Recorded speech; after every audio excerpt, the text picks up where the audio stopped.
मित्रांनो, शालिनी भक्तिसागरमध्ये तुमचे मनपूर्वक स्वागत आहे। तर मित्रांनो, आज आपण या व्हिडिओच्या माध्यमाने श्रवण करणार आहोत शिवलीला अमृत अध्याय कथामधील भद्रायूची लग्नाची कथा, अध्याय 8 पारायणाचा 8वा दिवस। महाशिवरात्रीसाठी विशेष पारायण सुरू आहे। तर लवकरात लवकर महाशिवरात्री खूप जवळ येत आहे। तर 15 फेब्रुवारी या दिवशी सर्वात मोठी महाशिवरात्री आहे। या दिवशी निस्ते जल अर्पण केले भगवान शिवाला तरी सुद्धा भगवान शिव आपल्यावर खूप प्रसन्न होतात। या दिवशी बेल अर्पण केल्याने आपले 7 जन्माचे पातके नाहीसे होतात। या दिवशी तांदूळ अर्पण केल्याने आपल्या जीवनातील सर्व दुःख दारिद्र्य 7 जन्माचे दूर होते। भस्म धतुरा अर्पण केल्याने भगवान शिव आपल्यावर प्रसन्न होतात। पंचामृताने स्नान जर केले तर भोळा साम सदाशिव आपल्या मनातल्या सर्व इच्छा कामना पूर्ण करतात। वैवाहिक जीवन सुख समृद्धीसाठी मुगाची डाळ, मसूरची डाळ कर्ज उतरण्यासाठी सर्वात महत्त्वाची आहे। मिरी दुधामध्ये बारीक वाटून जर केली तर सर्व शत्रू घुटणे टेकून येतात। ऊसाच्या रसाने जर आपण अभिषेक केला तर आपल्याने पैसे मोजले जाणार नाही एवढे धनप्राप्ती होते। ऊसाच्या रसाने लक्ष्मीची त्वरित प्राप्ती होते। दिवा जाळल्याने आणि त्यामध्ये लवंग अर्पण केल्याने लक्ष्मीची प्राप्ती होते। अशा प्रकारे भोळ्या साम सदाशिवाची सर्वांनी पूजा अर्चना करावी। या दिवशी माझे शिवसहस्र नामावली भगवान शिवाचे 1000 नाव येऊन जातील असे तर आपले पारायण चालू आहे। कोणताही अध्याय 1 ते 14 मधून ऐकला तरी पण भगवान शिवाला कैलासाला फेरी मारल्याचे पुण्यफळाची प्राप्ती होईल। रुद्र अभिषेक केल्याचे पुण्यफळाची प्राप्ती होईल। 1000 गाई ब्राह्मणाला दान केल्याचे पुण्य मिळेल। तर सर्वांनी या कथेचा लाभ घ्यावा। महाशिवरात्रीच्या पारायणाचा लाभ जास्तीत जास्त जणांनी घ्यावा। शेअर करावे, सबस्क्राईब, लाईक, कमेंट्स नक्की करावे। कमेंट्स भरपूर गावांच्या येतात तुमचे, देवरगाव, नांदगाव, मुंबई, बीड, कोल्हापूर, सोलापूर, ग्वालियर, गोवा इकडच्या खूप काही गावांच्या कमेंट्स येतात। तर धन्यवाद अशाच कमेंट्स करण्यासाठी। भरपूर जर गावांचे काही नावं विसरले असतील तर खूप गावांचे कमेंट्स येतात तुमच्या, तर धन्यवाद, थँक्स असाच माझा आत्मविश्वास वाढवण्यासाठी। तर आता आपण अध्यायाला सुरुवात करूया। श्री गणेशाय नमो नमः। वक्रतुंड महाकाय सूर्यकोटी समप्रभ निर्विघ्नं कुरु मे देव सर्व कार्य शु सर्वदा। तर आता आपण भद्रायूच्या लग्नाची कथेला सुरुवात करूया। 8वा अध्याय 8वा दिवस। श्री गणेशाय नमो नमः। वक्रतुंड महाकाय सूर्यकोटी समप्रभ निर्विघ्नं कुरु मे देव सर्व कार्य शु सर्वदा।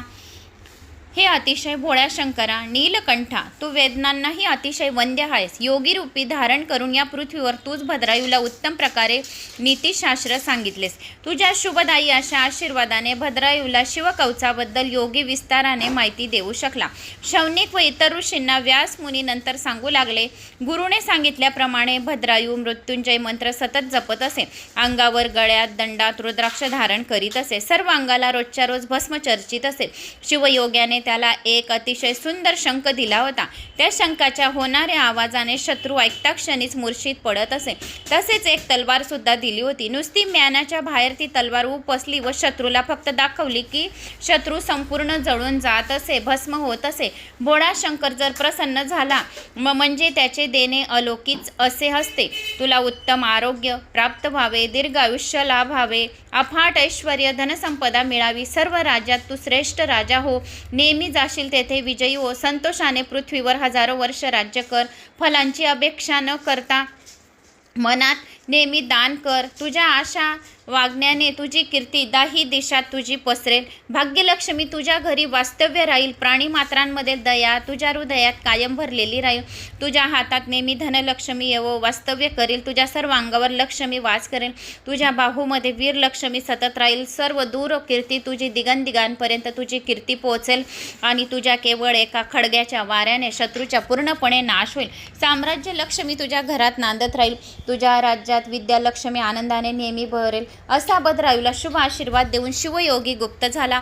सुमती आणि भद्रायू दोघीही गुरुचरणाची सेवा करायला आता नेहमी तत्पर असत। इकडे काय झाले? भद्रायूचा पिता दार्शर देशाचा राजा व्रजबाहू आतापर्यंत आपले राज्य सांभाळीत होता. त्याच्या राज्यावर मगध देशाचा राजा हेमरथ याने अचानक हल्ला केला आणि राजाची नगरातील सर्व संपत्ती पूर्णपणे हरण केली. सर्व धन धान्य नेले, सगळी गायी गुरे पळवली. नगरातील स्त्रिया आणि पुरुष सर्वांना पकडून आपल्या कैदेत टाकले. मुख्य राजधानीला त्याने जेव्हा वेढा घातला तेव्हा राजा व्रजबाहू युद्ध करण्यासाठी राजवाड्याबाहेर पडला. दोघांमध्ये 10 दिवस घनघोर युद्ध झाले, पण व्रजबाहू एकटा होता. त्याच्याबरोबर लढणारे शत्रू पुष्कळ होते. त्यामुळे व्रजबाहूचा अतिशय दारुण असा पराभव झाला. शत्रूने त्याला जिवंत पकडले व आपल्या रथाला बांधून आपल्या मागे चालवले. व्रजबाहूचा प्रधान मंत्री कैदेत पडले. व्रजबाहू अस्थायीपणे मदतीसाठी इकडे तिकडे पाहत होता, पण कोठूनही सुटकेची आशा दिसत नव्हती. या दुःख सागरातून त्याला बाहेर काढीत असा कोणीही आता आजूबाजूला जवळपास दिसत नव्हता. त्यामुळे व्रजबाहू मनामध्ये अतिशय खिन्न झाला होता. भद्रायूला ही गोष्ट त्याच्या नगरीत समजली. शत्रू आपल्या पित्याला धरून रथामागे बांधून चालवत नेत आहेत हे ऐकताच त्याला अतिशय राग आला. शिवयोगी गुरुचे स्मरण करून त्याने आपल्या अंगावर शिवकवच चढवले. तोंडाने मृत्युंजय मंत्राचा जप केला. शिवाचे स्मरण करून सर्व अंगाला भस्म पासले. गळ्यात, दंडावर, जटेमध्ये रुद्राक्ष माळा घातल्या. हातात शिवयोग्याने दिलेला शंख आणि शत्रूला माळा घातल्या. हातात शिवयोग्याने दिलेला शंख आणि शत्रूला दाखवताच शत्रू मोरून पडणारी तलवार घेतली. भद्रायूने आपल्या मातेला नम्रपणे वंदन केले. आई, शत्रू माझ्या पित्यास पकडून नेत आहेस आणि म्हणून त्यांच्याशी लढायला चाललो आहे. गुरुचरणाचा दास असलेला हा तुझा पुत्र गुरुकृपेने प्राप्त झालेल्या अंगाच्या पराक्रमाने त्या सर्व राजांचा पराभव करील आणि त्या राज्यांना जिवंत धरून आणेल. तुझ्या पायाशी वाकायला लावेल, तेव्हा तू मला आशीर्वाद दे. असे म्हणायला एवढे आईला बोलून भद्रायू निघाला. पद्माकर राजाचा मुलगा सुनयू हा सुद्धा त्याच्याबरोबर होता. गरुड जसा दूरवरून सापाचा माग काढीत जातो तसा शत्रूचा माग काढीत काढीत भद्रायू चालला होता. चपल गती हरणाचा पाठलाग करीत दोघेही सिंह जणू काही त्याच्या मागे पळत होते. त्यांना पाहून जणू काही जनकदिनीचे कैवारी लव आणि कुशत चालले आहेत असे पाहणाऱ्याच मनात वाटत होते. दोघे वयाने तसे अगदी लहान होते.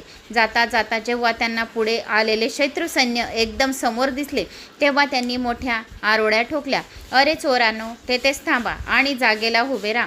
व्रजबाहू सारख्या राजाला तुम्ही आपल्या रथाला बांधून नेत आहोत. तुम्हाला कितीही शिक्षा द्यावी तेवढीच थोडी आहे. तुमचे नाक, कान, हात, पाय तोडावे असे मला मनातून वाटत आहे. त्या दोघी किशोराची गर्जना ऐकून सर्वांनी एकदम मागे वळून पाहिले. विष्णू, शंकर, सूर्य, चंद्र, वसिष्ठ, विश्वामित्र, वासुकी, इंद्र यासारखे भद्रायू व सुनेयू दोघीही आपल्या मनात अत्यंत तेजाने चमकत होते. या किशोरीने पावसाची जशी सर पडावी तसे एकामागून एक असंख्य सैन्य येत होते आणि एकदम बाण सोडत होते. या आक्रमणाने शत्रू माघारी वळाला आणि आपली रणवाद्य वाजवीत शस्त्रे परजित या दोन्ही किशोरांवर त्वरेने आणि त्वशेने चालून आला. त्याबरोबर भद्रायूने आपल्या हातातल्या शिवयोगाने दिलेला शंख वाजवला. त्या आवाजाने पृथ्वीही डळमळली. 10 दिशा अगदी सुन्न झाल्या. शत्रू मूर्छित होऊन पडले. रिकामे रथ सैरावैरा पळू लागले. शत्रूच्या त्यातला एका रथात हे दोघं चढले आणि धनुष्याला बाण लावून भराभरा शत्रूवर सोडू लागला. आपल्या कैवारा घेणारा वीर आपल्या मदतीसाठी आला आहे असे कळताच व्रजबाहूच्या सैन्यात चैतन्य सळसळले आणि त्यांनी हेमरथाचे अनेक सैनिक आपल्या हातातील शस्त्रूंनी ठार मारले. व्रजबाहू आणि त्याचा प्रधान रथाला बांधलेल्या अवस्थेत त्या कुमार वयातील शौर्य गाजवणाऱ्या दोघांकडे पाहत होते. जणू शंकर, विष्णू या कुमाराची रूपे धारण करून आपल्या मदतीला आले आहेत असे त्यांना वाटले. दोघांचा गुरु एकच असावा, कारण दोघांची विद्या अगदी सारखी तेजस्वी आहे. तरीही त्यातला तो सुंदर आणि बलदंड असा आहे. त्याच्या चेहऱ्यावर एक आगळेच राज तेज दिसत आहे का कुणास ठाऊक, पण व्रजबाहू राजाला त्या कुमाराविषयी मनामधून फार प्रेम वाटायला लागले. व्रजबाहू स्वतःशीच मनातल्या मनात विचार करीत होता, ही दोन छोटी मुलं कोण आहेत, कुणाची आहेत हे मला खरेच माहीत नाही. तरीही त्यांना आपल्या उराशी कवटाळावे आणि प्रेमाने त्यांचे चुंबन घ्यावे असे मनात एकसारखे वाटत आहे. व्रजबाहू असा स्वतःशीच विचार करीत होता. त्याच्या डोळ्यासमोर घनघोर युद्ध सुरू होते. रणांगणात रक्ताचे पाट वाहत होते. भद्रायू एखाद्या प्रखर विजेसारखा रणांगणात चमकत होता. प्रत्यक्ष भीम आणि हनुमान या दोघांच्या रूपाने समरभूमीवर आले आहेत असा भास होत होता. शत्रू मनात खूप खूप घाबरला होता. शेवटी भद्रायूने शिवाचे स्मरण करून आपल्या जवळचे शिवयोग्याने दिलेले खड्ग म्यानाबाहेर काढले. त्याबरोबर 1000 सूर्य एकदम उगावेत असा प्रकाश पृथ्वीवर सर्वत्र पडला. ते खडक म्हणजे प्रत्यक्ष प्रलय कालातील लवलवणारी वीज किंवा समोर येईल त्याला क्षणात जाळू पाहणारी अग्नीची ज्वाला अथवा एखाद्या काळसर्पाचे विष यासारखी भासत होती. ती तलवार बघता सारी मगाध सेना एकदम जळून भस्म झाली. राजा हेमरथाने जेव्हा पाहिले तेव्हा उरलेले सैन्य घेऊन तो पळून जाऊ लागला. भद्रायूने ते पाहिले आणि अत्यंत चपळाईने पुढे झेप घेऊन हेमरथाला आपल्या सेनेकडून पकडून आणले. मग त्याला आपल्या रथाला बांधून ठेवले आणि त्याच प्रधानमंत्री यांना पकडून आणले. मग त्यांची अर्धी मिशी भादरली, त्यांच्या डोक्यावर 5 पाट काढले आणि त्यांना आपल्या रथामागून चालत नेण्याचा हुकूम दिला. त्या दोघांनी हेमरथ राजाचे सर्व धन स्त्रिया हिसकावून घेतल्या. ब्रजबाहूच्या राज्यातल्या ज्या ज्या वस्तू हेमरथ राजाने आपल्या सेनेकडून पळवल्या होत्या त्या सर्व वस्तू त्याला देऊन टाकल्या. गाई गुरं परत माघारी ब्रजबाहूच्या नगरीकडे वळवली. ब्रजबाहूची व अमात्येची हेमरथाच्या कैदेतून सुटका केली. भद्रायूने ब्रजबाहूच्या पायावर मस्तक ठेवून त्यांना प्रणाम केला. अत्यंत गैरवरल्या आवाजात ब्रजबाहू भद्रायूला म्हणाला, बाळा, तू आहेस तरी कोण? मला सोडवण्यासाठी तुझ्या रूपाने प्रत्यक्ष कैलासनाथ धावून आले आहेत असे मला वाटते. मला संकटातून सोडवणारा तू आहेस तरी कोण? मी 3 दिवसांनी परत आपल्या भेटीस येऊन तेव्हा माझी माहिती आपल्याला अवश्य सांगेन असे म्हणून भद्रायूने ब्रजबाहूला पुन्हा त्याच्या सिंहासनावर बसवले. राजस्त्रियांनी भद्रायू भोवती लिंब लोन ओवाळले. त्याला मनापासून शुभ आशीर्वाद दिला. सर्वांचा निरोप घेऊन भद्रायू आणि सुनयू आपल्या रथात बसून घरी आले. आईला त्यांनी सर्व हकीकत सांगितली. अत्यंत नम्रपणाने नमस्कार केला. पद्माकर राजालाही हे ऐकून फार आनंद झाला होता. इकडे शिवयोगी राजा चित्रगंध आणि सौंदर्यवती पतिव्रता सिमितिनी यांना भेटायला गेला होता. भद्रायूची सर्व हकीकत शिवयोग्याने त्या दोघांना सांगितली. तो म्हणाला, आपल्या पित्याला आपल्या अंगाच्या पराक्रमाने त्याने सोडवले आहे. तेव्हा तुम्ही अशा अत्यंत पराक्रमी शूरवीर पुरुषाला आपली कन्या कीर्तिमालिनी द्या आणि शूर असा जामात मिळवा. शिवयोग्याचे बोलणे चित्रगंध आणि सिमितिनीला मनापासून एकदम पटले. त्या दोघांनी अत्यंत आदराने व नम्रतेने शिवयोग्याचे पाय धरले आणि म्हटले, तुमचे वचन आम्हाला अगदी आज्ञेसारखे आहेत. तुम्ही आताच जाऊन वर घेऊन या. आम्ही या शुभ घटकेला कन्यादान करण्यास तयार आहोत. शिवयोग्याने परत येऊन राजा पद्माकर सुमिती यांना ही गोष्ट सांगितली. मग ती ऐकून राजा पद्माकर आपल्या लवाजमासह मानलेल्या बहिणीला घेऊन भद्रायूच्या लग्नाला निघाला. वेशीपाशी वराड येतात चित्रगंध राजाने आनंदाने सामोरे जाऊन त्यांचे स्वागत केले आणि मंगलवाद्याच्या गजरा वाजत गाजत मिरवत तो त्यांना घेऊन नगरात गेला. मदनासारखा सुंदर दिसणारा भद्रायू हा वर पाहून जमलेले सर्व लोक तर अत्यंत चकित झाले होते. लगोलग पृथ्वीवरच्या सर्व राजांना लग्नाचे आमंत्रण दिले होते. त्या व्रजभाऊ हाही होता. वर म्हणजे आपल्याला ज्याने महापराक्रमाने अपयशाच्या महासमुद्रातून वर काढले तोच वीर आहे. हे पाहताच भद्रायूचे पाय धरण्यासाठी तो धावत पुढे आला. पण भद्रायूने त्याला वर उठवले आणि आपल्या छातीशी कवटाळून गाढ आलिंगन दिले. दोघांच्या डोळ्यातून सारखे आनंदाश्रू वाहत होते. ब्रजबाहूने भद्रायूला विचारले, तुझे नाव, देश, माता पिता यांची मला माहिती दे. तुझे गुरु कोण? तुझं गाव कुठला? सारे काही मला सांग. तेवढा चित्रगंध राजा तेथे आला. त्याने ब्रजबाहूला सन्मानाने एका महलात नेले आणि शिवयोगाने त्याला सांगितलेली सारी हकीकत त्याने ब्रजबाहूला सांगितली आणि म्हणाला, भद्रायूचे पुण्य फार मोठे होते म्हणून त्याला शिवयोगी साक्षात शिव भेटला. हा तुझाच पुत्र आहे. चित्रगंध राजा हे सांगत असताना राणी सुमिती दाराचा पडदा दूर करून त्या महालात आली. तसा चित्रगंध राजा बाहेर निघून गेला. हे ऐकून ब्रजबाहूला आता फार पश्चाताप झाला होता. खाली मान घालून तो मूकपणाने गुपचूप अश्रू गाळीत होता.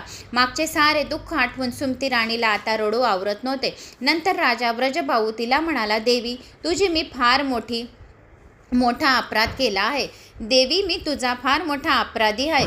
अशी सुंदर रत्ने मी मूर्खाने अविचाराने फेकून दिली. माझ्यासारखी अन्यायी या पृथ्वीवर दुसरा कोणीही नसेल.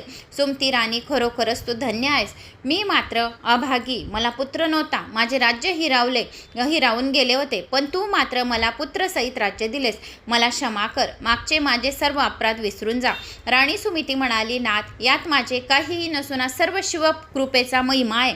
आम्हाला शिवयोग्याने आशीर्वाद आशीर्वाद दिला म्हणून हे सर्व घडले. तेवढ्यात भद्रायू तेथे आला आणि महलामध्ये आला. त्याने पित्याला नमस्कार केला. जणू काही शंकर आणि षडानन एकमेकांना भेटले असे ते भेट पाहून वाटत होते. मग राजाने पुत्राला आणि कीर्ती मालिनीला आपला अंकावर मांडीवर बसवून घेतले. भद्रायूने आपल्या पित्याला पद्माकर राजा सुनयू कुमार यांचीही ओळख करून दिली. मग मोठ्या थाटामाटाने भद्रायूचा लग्न सोहळा पार पडला. चित्रगंधाने आपल्याकडील हजारो हत्ती घोडे, खूप दासी रत्ने, अलंकार आणि अनेक पोती भरून अपार धन आंदन म्हणून भद्रायूला दिले. सर्व सोहळा पार पडल्यावर मग मोठ्या आनंदाने ब्रजभाऊ आपल्या राणीसह लवाजमा घेऊन आपल्या नगराला आला.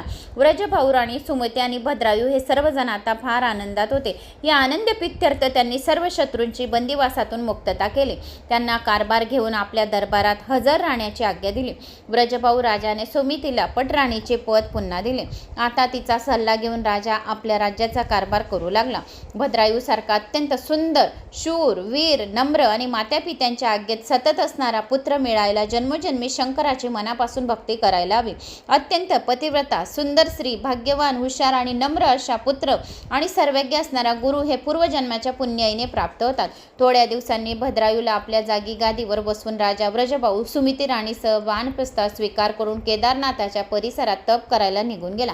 भद्रायूने आनंदाने आणखी सुखसमाधानाने खूप वर्ष राज्य केले. शिव आराधना कधीही सोडली नाही. आपल्या गुरुचा उपदेश तंतोतंती कायम आपल्या आचरणात राहिला. असा गुरु आणि असा शिष्य दोघंही धन्य होत. पुढे काही झाले ते नीट लक्ष देऊन ऐका. पुढे काय झाले ते आता ऐका. एक दिवस भद्रायू राजा आपल्या राणी कीर्तिमालिनीसह एका वनात वनविहारसाठी गेला होता. वनात फिरता फिरता एक सुंदर जागा पाहून राजाने तेथे रथ थांबवला. त्या जागेत वृक्षांची अतिशय दाटी झाली होती. वृक्षांच्या खाली छायेत बसलेल्या आकाशातला सूर्य दिसत नव्हता एवढी दाट अरण्य होती. नारळ, केळी, मोफळी, चंदन, अशोक, कांचन, अंजन, आंबे, जांभळे, वड, पिंपळ, लिंब, डाळिंब, अंजीर, वेल आणि औदुंबर अशा अनेक वृक्षांनी ते स्थान अतिशय सुंदर आणि रम्य होते. चाफा, मोगरा, जाई, जुई अनेक प्रकारची अशी फुले पण तिथे होती आणि फुलांचा सुवास संपूर्ण दरवळत होता. वृक्षांना बिलगून हिरव्यागार लता वरवर चढत होत्या. जायफळ, द्राक्ष, वेली लगडलेल्या फळभरांनी लावून आनंदाने डोलत होत्या. सर्वत्र मोर नाचत होते. झाडांच्या फांद्यांवर अनेक पक्षी गुंजन करीत होते. समोर अतिशय रम्य असे सरोवर होते. त्यात बदके, मासे, राजहंस पोहत होते. तसेच सुंदर अशी कमळाची अनेक फुले दिखामात डोलत होती. त्या फुलांच्या भोवती भुंग्यांच्या थेंबांचे थेंबे गुजराव करीत होते. अशा रम्य वातावरणात आपल्या लाडक्या राणीसह आनंदाने विहार करीत असताना भद्रायूने एकदम भीतीने कोणीतरी मदतीसाठी हाक मारत आहे असा आवाज ऐकला. त्या बाजूला लक्ष देऊन भद्रायू नीट निरखून पाहत होता. एक स्त्री आणि एक पुरुष असे दोघे वर हात करून मोठमोठ्याने हाका मारत होते. त्या दिशेने पळत येत होते. त्याच्या मागे एक भयंकर वाघ लागला होता. तो पुरुष भराभर पळत पुढे आला व भद्रायूला म्हणाला, राजा, माझी अत्यंत आवडती पतिव्रता अतिशय नाजूक स्त्री मागे राहिली आहे. तिला कृपा करून वाचव. भद्रायूने ताबडतोब आपल्या धनुष्याला बाण लावून त्वरीने वाघावर सोडला. पण त्यापूर्वीच वाघरूपी काळ्याने त्या स्त्रीला झडप घालून पकडून घेतले. भद्रायूने वाघाला एकामागे माग असे भरपूर बाण मारले. पण त्या बाणाकडे अजिबात लक्ष न देता समोरचा डोंगर ओलांडून तो वाघ त्या स्त्रीला आपल्या पाठीवर टाकून फार दूर पळून घेऊन गेला. तो ब्राह्मण पुरुष हे पाहून ढसाढसा आता रडू लागला. शोक करू लागला. त्याचा शोक आवरेना असा रडू लागला. मग तो ब्राह्मण भद्रायूची अत्यंत निर्भत्सना करत म्हणाला, हे राजा. भद्रायूला म्हणाला, हे राजा, तुझी सगळी शस्त्रे फुकट आहेत. तुझ्या गुरुने तुला दिलेले ज्ञान आणि तुला दिलेली तलवारी सर्व काही व्यर्थ आहे. त्याला काहीच अर्थ नाही आहे. तुला 12,000 नागांचे बळ मिळाले आहे असे ऐकले होते मी, पण ते सर्व काही तुला खोटे आहे. आपल्या शरणांगताला जो वाचवू शकत नाही त्याची कसलीही उत्तमात उत्तम अशी शस्त्रे, अस्त्रे, विद्या काय कामाची की तू वाघाजवळ माझी पत्नी आली, तू त्या वाघाला मारू शकला नाही, माझ्या पत्नीला वाचवू शकला नाही, तू तुझी सर्व शस्त्रे विद्या फुकट आहेत, काही कामाची नाही. माझी सुकुमार, माझी आवडती पत्नी आपल्या सर्वांच्या डोळ्यात देखत वाघ घेऊन पळून गेला. तिच्याशिवाय असलेले घर म्हणजे मला आता अरण्यासारखे वाटत आहे. आता मी काय करू? आणि तुला पाहताच माझ्या स्त्रीने आक्रोशसुद्धा केले होते हे पती देवा पहा, मी वाघाचे भक्षण झाले आहे असे तिने मला म्हटले होते. तुला हाक पण मारली होती मदतीला, मला त्याच्यापासून वाचवा असे पण ती म्हटली होती. मी तुला शरण आलो होतो तिला वाचवण्यासाठी, पण राजा हे भद्रायू तू काहीच केले नाहीस. माझी सुकुमार, माझी प्राणप्रिय पत्नी, माझी आवडती पत्नी मरण पावली. जेथे सज्जन लोक राहत नाहीत, तो आश्रम किंवा गाव असला किंवा नसला तर दोन्ही सारखेच असते. जो वक्ता किंवा श्रोता शिवकीर्तनात मनापासून दंग होत नाही तो फुकट आहे. शंकराला न भजणारा आणि ब्राह्मणांचे रक्षण न करणारा धनवान माणूस व्यर्थ जगतो असे शास्त्रात सांगितले. पतिव्रत्या न पाळणाऱ्या स्त्रीचा धिक्कार करावासा वाटतो. आपल्या आई वडिलांना छळणारा पुत्र म्हणजे पृथ्वीला नुसता भार असतो. आपल्या गुरुवर श्रद्धा न ठेवणारा किंवा गुरुचे श्रेष्ठत्व दुसऱ्यांना सांगता आपलीच टिमकी वाजवणारा शिष्य जगाला मेला काय दोन्ही सारखेच असते. त्याचप्रमाणे शरणागताला संकटातून न सोडवणारा राजाही व्यर्थ असतो. राजा तू सुद्धा तसाच आहे रे. अशा तऱ्हेने केलेला ब्राह्मणांचा शोक ऐकून भद्रायूला मनातून फार वाईट वाटले. तो दुःखी अंतकरणातून ब्राह्मणाला म्हणाला, हे विप्रा, तू मागशील ते सर्व मी तुला लगेच द्यायला तयार आहे. तू दुसरे लग्न करून सुखी हो. हवे असेल तर माझे राज्य सुद्धा तुला देऊन देतो. विप्र खेदाने म्हणाला, राजा अरे दुसरे लग्न करून काय पहिली बायकोचे पुन्हा सर येईल का? पहिली बायकोचे जे प्रेम आहे ती दुसरी मला करेल का? आणि ज्याला पत्नी नाही त्याला धनाचा काय लोभ? मूर्खाला वाचण्यासाठी जो मूर्ख आहे आणि त्याला जर तुम्ही ग्रंथ दिले त्या मूर्खाला ग्रंथाचा काय लाभ? तरुणाला संन्यास द्यावा, वृद्धांचा विवाह करावा, तहान लागलेल्या व्यक्तीला पाणीऐवजी तूप पाजावे, भुकेल्या व्यक्तीला जेवायला न देता गंध अक्षता व्हाव्या, चिंतेने अत्यंत ग्रस्त झालेल्या आनंदाने नित्य गायन करावे. त्याप्रमाणे माझी स्त्री वाघाने मारल्यानंतर तू मला तुझे राज्य धन देतो आहेस. आता मला त्या उपयोग त्याचा काही नाही. मला तू माझी पहिलीच पत्नी पुन्हा आणून दे. विप्रा, तुझी पत्नी मी तुला परत आणून देऊ शकत नाही, कारण की मला क्षमा कर. माझी प्रिय आणि पतिव्रता पत्नी कीर्तिमालिनी मी तुला देतो, तू तिचा आता स्वीकार कर. भद्रायूने सांगितले की माझी पत्नी आता तू स्वीकार कर, माझी पत्नी घेऊन घे. खरं तर तो ब्राह्मण भद्रायूची परीक्षा पाहत होता. तो म्हणाला, राजा, मी केलेले माझे तप मेरू पर्वताहून फार मोठे आहे. सागरात एखादे ढेकूळ जर पडले तर सागराला काय होणार आहे? मी अशा लहान पापाला घाबरत नाही. तुझी कीर्तिमालिनी, तुझी पत्नी मला दे, मी तिला स्वीकारतो. भद्रायूने ठरवले की आता कीर्तिमालिनीचे दान करायचे आणि आपल्या अपयशाचे प्रायश्चित करायचे आणि स्वतः अग्नीमध्ये जळून भस्म करून घ्यायचे असे राजाने ठरवले. स्वतःचे जीव संपून टाकायचा. नंतर विप्रापुढे संकल्प करून राजाने कीर्तिमालिनीचे त्याला दान करून दिले. त्याबरोबर तो ब्राह्मण तेथेच गुप्त होऊन गेला.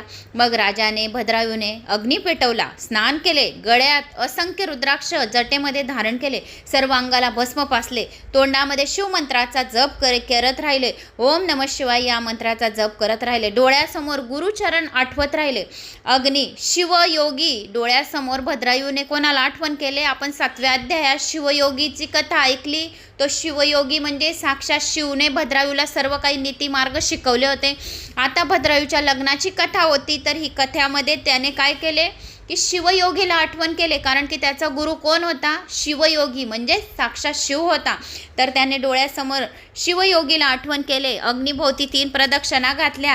हे शंकरा, हे विश्वव्यापका, मला लवकर तुझ्या चरणाशी ने असे अग्नीत उडी टाकून घेतली. त्याबरोबर त्या अग्नीच्या ज्वालातून शंकर पार्वती बाहेर आले.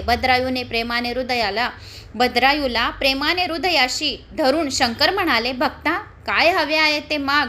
मी तुझ्या सर्व काही इच्छा त्वरित अतिशय उत्कट अशा इच्छा मी त्वरित पूर्ण करेल. तुझ्या भक्तीमुळे मी प्रकट झालो आहे असे भगवान शंकरांनी सांगितले. शंकरापुढे अति नम्रतेने हात जोडून, देवादिदेव, त्या ब्राह्मणाची स्त्री परत आणून द्या, मला दुसरे काही नाही. भद्रायूने काय सांगितले? त्या राजाने काय सांगितले? भगवान शंकर ज्या वेळेस प्रकट झाले तर भगवान शंकरा, हे देवादिदेवा महादेवा, मला काही नको, तुम्ही प्रकट झाले आहे, माझ्यावर प्रसन्न झाले आहेत माझ्या भक्तीमुळे, तर मला त्या ब्राह्मणाची वाघापासून स्त्री परत आणून द्या, त्याची पत्नी परत आणून द्या, मला दुसरे काही नको असे त्या भद्रायूने सांगितले.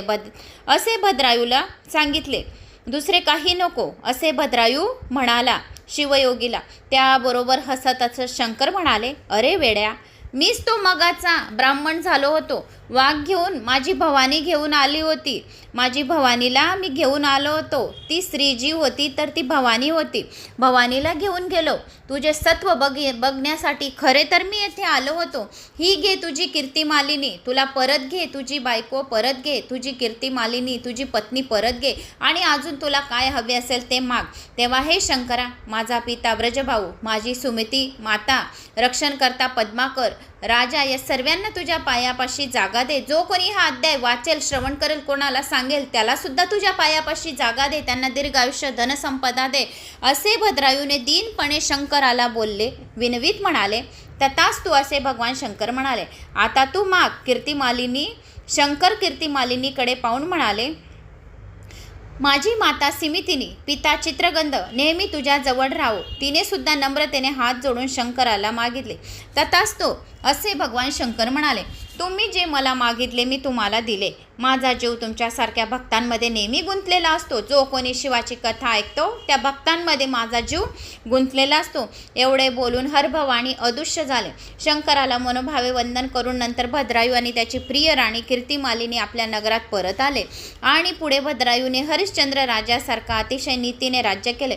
10,000 वर्षानंतर दिव्य विमान त्याला पृथ्वीवरून नेण्यासाठी आले. आणि मग सर्वांनी शंकराचा जय जयकार केला आणि आपल्या शंकरांच्या स्वरूपामध्ये विलीन झाले. असे भद्रायूचे आख्यान म्हणजे ऐकणाऱ्या व्यक्तीचे आयुष्य वाढते, त्याचे कल्याण होते. हा अध्याय पाठांतरानंतर, श्रवण केल्यानंतर, वाचल्यानंतर करून जो कोणी हा अध्याय ऐकतो, श्रवण करतो, त्याच्यासारखा या जगामध्ये कोणी नाही. सगळीकडे त्या व्यक्तीची विजय प्राप्त होते. भद्रायूची आख्यानाची कथे म्हणजे बिल्वपत्रे साक्षात भगवान शंकराला वाहिलेली आहेत असे हे आख्यान होते. कारण की स्वतः शिवशंकर भद्रायूला वाचवण्यासाठी आले होते. म्हणून हे आख्यान म्हणजे बिल्वपत्रे वाहिलेली आहेत शिवलिंगावर असे हे आख्यान आहे. कैलास पर्वताला फेरी मारल्याचे पुण्यफळाची प्राप्ती होईल. याची पारायणे करून प्रदक्षिणाचे महापुण्य मिळवावे असे कवी श्रीधर स्वामी सांगतात.